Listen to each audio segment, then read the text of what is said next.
Это новости экономики на Якутия-24, в студии Иван Лазаренко.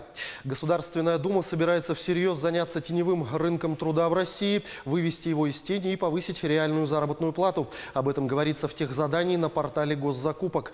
Потратить на него из федерального бюджета планируется не более 3,8 миллиона рублей. Сначала парламент хочет изучить рынок труда, а также получить рекомендации, как осуществить задуманное. Цель экспертно-аналитического исследования – разработать рекомендации по законодательным способам обеспечения роста числа новых и модернизации действующих рабочих мест, сокращения неустойчивой и неофициальной занятости, содействие выводу рынка труда из тени и повышение реальной заработной платы, говорится в техзадании.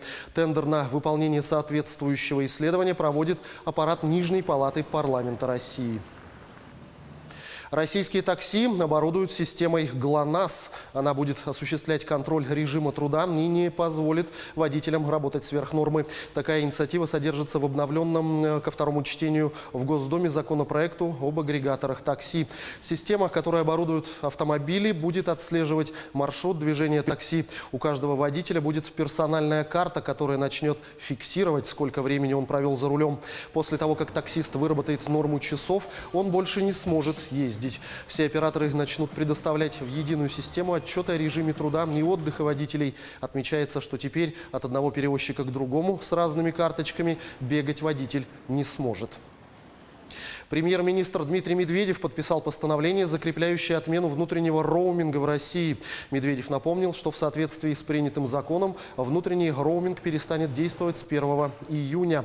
Законодательством также закрепляются бесплатные входящие звонки на всей территории страны.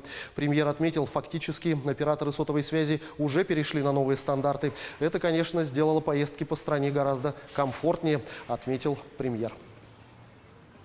Министерство промышленности и торговли России в соответствии с поручением правительства рассмотрело вопрос об установлении обязанностей торговых сетей осуществлять прием потребительской тары и упаковки, в том числе полимерной и стеклянной, и поддерживает данную инициативу. Установление порядка приема оборотной тары для повторного использования Минпромторгом концептуально поддерживается. Этот вопрос носит комплексный характер и требует серьезного обсуждения, сообщили в министерстве, отметив, что готовность к внедрению данных мер требуется не только от торговли, но и со стороны производителей напитков и тары. Работать в этом направлении необходимо. Установлением одной лишь обязанности магазинам принимать потребительскую тару в данном случае ограничиться не получится, сказали в министерстве. Информация о росте цен на полисы ОСАГО привлекла внимание парламентариев. Комитет Госдумы по финансовому рынку отправит в Центробанк запрос о том, было ли повышение расценок и в случае подтверждения на каком основании. Ранее стало известно о том, что крупнейшие страховщики подняли стоимость полисов ОСАГО в Москве. За счет платежеспособных клиентов в столице компании рассчитывают компенсировать убытки в регионах. По словам депутатов, эта новость стала неприятным сюрпризом. Поэтому сейчас будет запрошена информация у Центрального банка и Всероссийского союза страховщиков по поводу реальной картины с тарифами ОСАГО и подтверждение или опровержение по поводу их роста в Москве. И если да, то на каком основании такое повышение произошло.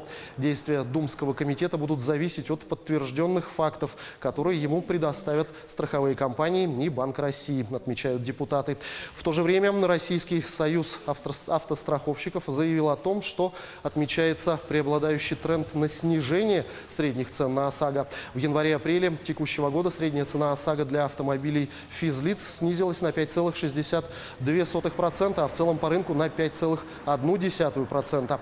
Также отмечается, что индивидуализация тарифов по ОСАГО, предусмотренная вторым этапом реформы, позволит сделать тариф зависящим от особенностей вождения и аварийности конкретного автовладельца, а не только от региона. На этом пока все. Оставайтесь в курсе экономических событий на Якутия-24.